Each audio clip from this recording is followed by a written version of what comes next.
ETF index mutual funds నేర్చుకుని stock మార్కెట్లో రాణించాలనుకుంటున్నారా? వెంటనే ఈ నెంబర్కి కాల్ చేయండి. నమస్తే, నా పేరు advocate doctor Salman Raj, Supreme Court of India. Welcome to Suman TV. ఈ మధ్య మనం చూసాము, రీసెంట్గా సుప్రీం కోర్టు ఒక జడ్జిమెంట్ ఇచ్చింది. టెనెంట్ 10 ఏళ్ళకి పైగా ఒక ప్రాపర్టీలో ఉంటే టెనెంట్ ఓనర్ అవుతాడు అని చెప్పి సుప్రీంకోర్టు వారు ఒక జడ్జిమెంట్ ఇవ్వడం జరిగింది. దీనిపైన ఎన్నో మీడియా కథనాలు వస్తున్నాయి, కానీ అవన్నీ కూడా అంటే చాలా మటుకు అంటే మిస్ఇంటర్ప్రిట్ చేసి దాని గురించి మాట్లాడుతున్నారు.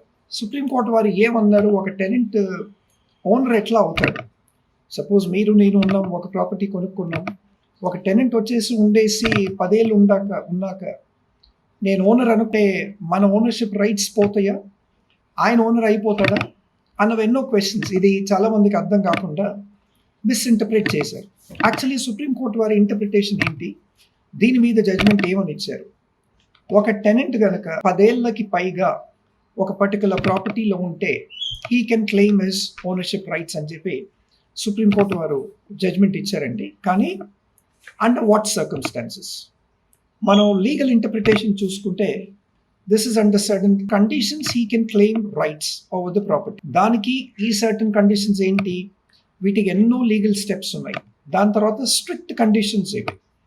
దాని తర్వాత ఈ లీగల్ స్టెప్స్ ఎందుకు, ఈ స్ట్రిక్ట్ కండిషన్స్ ఎందుకు అంటే మన ఇండియన్ లా బోత్ పార్టీస్ ఇంట్రెస్ట్ని ప్రొటెక్ట్ చేయడానికి ఈ యాక్చువల్లీ లాని తీసుకొచ్చింది. ఈ జడ్జ్మెంట్ చూసుకుంటే మనం it is based on the limitation act 1963. Limitation act 1963లో we see one clause called the adverse possession, the rule of adverse possession. ఈ రూల్ ఆఫ్ అడ్వర్స్ పొజిషన్ ఏంటి అంటే, ఒకవేళ ఓనర్ కనుక ఓనర్షిప్ క్లెయిమ్ చేసుకోవడంలో ఫెయిల్ అవుతే అట్లాంటి సందర్భాల్లో టెనెంట్ క్లెయిమ్ చేసుకోవచ్చు అని చెప్పి కూడా ఒక ఇంటర్ప్రిటేషన్ ఉందండి.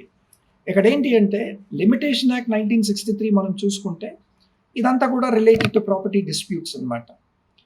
ఇది సుప్రీంకోర్టు వారు ఏమన్నారు, 10 ఏళ్ళకి పైగా ఒక టెనెంట్ ఫిజికల్ పొజిషన్లో ఆక్యుపెన్సీలో ఉంటే for private properties he can claim ownership rights. అదే గవర్నమెంట్ ల్యాండ్స్ అనుకోండి, he should be in position for more than 30 years.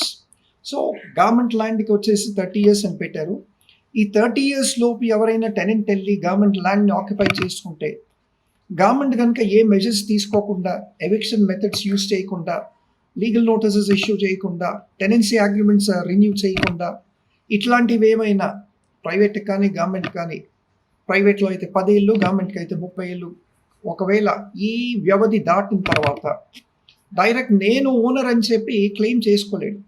మరలా ఈయన ఒరిజినల్ సివిల్ జ్యూరిస్డిక్షనల్ కోర్ట్స్కి వెళ్ళి ఈయన క్లెయిమ్ ఫైల్ చేసుకోవాలి. చేసుకున్నంత మాత్రాన కూడా కోర్ట్ యాక్చువల్లీ ఈయనకి ఈ టెనెంట్ ఎవరైతే ఉన్నారో ఈ టెనెంట్ ఓనర్ అని చెప్పి డిక్లేర్ చేయడానికి లేదు. ఒకటి ఏంటంటే, ఈ 10 ఏళ్ళు కానీ 30 ఏళ్ళు కానీ ఈ టెనెంట్ ఆ ఓనర్ ఇన్స్ట్రక్షన్లో ఉండకూడదు. ఓనర్ దగ్గర నుంచి ఎటువంటి ఇన్స్ట్రక్షన్ ఉండకూడదు, వాటిని పాటించి ఉండకూడదు. రెండోది, ఓనర్ హాస్టైల్ అయి ఉండాలి ఇట్లాంటి ప్రాపర్టీస్కి. దాని తర్వాత ఈ ఆక్యుపెన్సీ ఏదైతే ఉంటుందో ఆ ఆక్యుపెన్సీ బై టెనెంట్ అనేది ఓపెన్ డిక్లరేషన్ ఉండాలి. ఇల్లీగల్ పొజిషన్ అయి ఉండొచ్చు, కానీ ఓపెన్ డిక్లరేషన్ బై టెనెంట్ ఉండాలి. ఏంటి అంటే, I have actually occupied this particular property, నేను ఈ ప్రాపర్టీలో ఉంటున్నాను, గత 10 ఏళ్ళుగా నేను ఇక్కడ ఉంటున్నాను అని చెప్పి. తర్వాత 4వది ఏంటంటే, ఆ ప్రైవేట్ ప్రాపర్టీ ఓనర్స్ ఎవరైతే ఉంటారో, government property owners, government of course state governments అనుకోండి, ఈ property owners should lose the position of the property. ఆ పర్టికులర్ ప్రాపర్టీ వాళ్ళ కంట్రోల్లో ఉండకుండా, వాళ్ళు దానిపైన వాళ్ళకి ఫిజికల్ పొజిషన్ ఉండకుండా, ఇవన్నీ ఉంటే ఒకవేళ ఓనర్ కనుక ఈ పర్టికులర్ ప్రాపర్టీ పొజిషన్ కోల్పోయి ఉంటే ఇట్లాంటి సందర్భాల్లో ఈ పర్టికులర్ టెనెంట్ వెళ్ళి ఒరిజినల్ జ్యూరిస్డిక్షనల్ కోర్ట్స్లో ఒక సివిల్ సూట్ ఫైల్ చేసుకోవచ్చండి. ఫైల్ చేసినంత మాత్రాన మరలా కోర్టు ఈయనే యాక్చువల్లీ ఓనర్ అని చెప్పి డిక్లేర్ చేయడానికి కూడా లేదు. ఎందుకంటే దాంట్లో మళ్ళీ it all depends on evidence, it all depends on judicial interpretation, it all depends on several legal steps. తర్వాత స్ట్రిక్ట్ కండిషన్స్ అని కూడా అన్నాం మనం. తర్వాత ఇందాక చెప్పిన ఈ 4 points, tenant should not be under a direct instruction of the owner. తర్వాత the owner should become hostile, తర్వాత the owner of the property should have lost the position of the property, and then the tenant should openly declare this particular property. So ఇవన్నీ ఉన్నాయండి. కానీ తర్వాత మనం the limitation act 1963 చూసుకుంటే ఎవరైనా 12 yearsకి పైగా ఉంటే వాళ్ళు దాని లెగసీ చూపించి ఓనర్షిప్ క్లెయిమ్ చేసుకోవచ్చు. ఈ పర్టికులర్ ఓనర్కి ఆ 12 years లిమిటేషన్ పీరియడ్ కాబట్టి ఆ 12 yearsలో ఈయన ఎటువంటి లీగల్ రెమెడీస్ ఒకవేళ చేసి ఉండపోతే then the claimant will actually get some sort of right. తర్వాత owner should actually lose the right and the tenant should have a full claim over the rights. But this can be challenged. ఇక్కడ ఒక particular civil jurisdictional courts client ఫేవర్లో order ఇచ్చినా కానీ దానిపైన owner మళ్ళీ అపీల్కి కూడా వెళ్ళొచ్చు.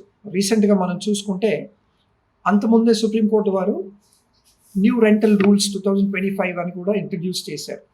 ఈ న్యూ రెంటల్ రూల్స్ 2025 ఏంటి అంటే అంతకుముందు ఉన్న రెంటల్ యాక్ట్నే అమెండ్ చేసి మళ్ళా ఇది కొత్తగా ఇంట్రడ్యూస్ చేయడం జరిగింది. వీటిలో ఓనర్ కానీ టెనెంట్ కానీ ఒకవేళ టెనెన్సీ అగ్రిమెంట్ చేసుకుంటే ఒక ₹10 నాన్ జ్యుడిషియల్ స్టాంప్ పేపర్ తీసుకొచ్చి దానిపైన రాసుకొని అగ్రిమెంట్ అని చెప్పి ₹1,00,000 అడ్వాన్స్ తీసుకొని నువ్వు టెనెంట్ అని చెప్పడానికి లేదు. అంతకుముందు ఇవన్నీ చేసినట్టయితే స్టాంప్ డ్యూటీ అన్నది అవాయిడ్ అయింది స్టేట్ గవర్నమెంట్స్కి చాలా మటుకు. స్టేట్ గవర్నమెంట్ రెవెన్యూ లాసెస్ వస్తున్నాయి కాబట్టి ఈ కొత్త న్యూ రెంటల్ రూల్స్ 2025 కూడా ఇంట్రడ్యూస్ చేయడం జరిగింది. దీని ప్రకారం ఏంటి అంటే ఆన్లైన్ ట్రాన్సాక్షన్ జరుగుతుంది. ఒక టెనెంట్కి ల్యాండ్ లార్డ్కి మధ్య ఒక రెంటల్ అగ్రిమెంట్ కనుక జరిగితే అది సెంట్రల్ వెబ్సైట్కి వెళ్ళి మీరు అక్కడ కావాల్సిన ఫీ ఏది ఉందో ఆ రెంట్ని బట్టి వాళ్ళు ఒక పర్టికులర్ పర్సంటేజ్ డిసైడ్ చేస్తారు. దాన్ని బట్టి మీరు పే చేయాల్సి ఉంటుంది. అప్పుడు మీ రెంటల్ అగ్రిమెంట్ లీగలైజ్ అవుతుంది. ఒకవేళ ల్యాండ్ లార్డ్కి ఏదైనా డిస్ప్యూట్ వచ్చినా లేదంటే టెనెంట్కి డిస్ప్యూట్ వచ్చినా కానీ ఈ పర్టికులర్ న్యూ రెంటల్ రూల్స్ 2025 ప్రకారం ఆ అగ్రిమెంట్ చూపించి then they can actually sue the landlord can sue the tenant or the tenant can sue the landlord. So ఇది ఉందండి. అంతకుముందు మనం రామ్కి దాస్ అన్న కేసులో చూస్తే రామ్కి దాస్ అండ్ అదర్స్ చూస్తే దాంట్లో ఏమైంది సుప్రీంకోర్టు వారు ఏమన్నారు అంతకుముందే 2 months బ్యాక్ ఈ జడ్జ్మెంట్ వచ్చిందండి. A tenant can never claim ownership on the land where he lives as a tenant under the tenancy agreement అని చెప్పి కూడా ఇచ్చారు. సో ఇప్పుడు ఇచ్చిన ఈ సుప్రీం కోర్ట్ జడ్జ్మెంట్ ఏదైతే ఉందో 10 years తర్వాత ద టెనెంట్ కెన్ క్లెయిమ్ అన్నది మరి దీన్ని కాంట్రడిక్ట్ చేస్తుందా అంతకుముందు ఇప్పుడు ఇచ్చిన జడ్జ్మెంట్ అంతకుముందు ఇచ్చిన జడ్జ్మెంట్ని కాంట్రడిక్ట్ చేస్తుందా రామ్కి దాస్ కేసులో అంటే లేదు అని అనుకోవచ్చు. ఎందుకంటే ఇక్కడ ఎన్నో లీగల్ నెటిగ్రిటీస్ ఉన్నాయి. స్ట్రిక్ట్ రూల్స్ ఉండాలి, అడ్హెర్ అవ్వాలి, ఎన్నో లీగల్ స్టెప్స్ ఉన్నాయి, స్ట్రిక్ట్ కండిషన్స్ ఉన్నాయి. ఇవన్నీ కూడా తర్వాత ఎవిడెన్స్ ఉంది, తర్వాత జ్యుడిషియల్ ఇంటర్ప్రిటేషన్ ఉంది, discretion of the judicial officer based on the material on record.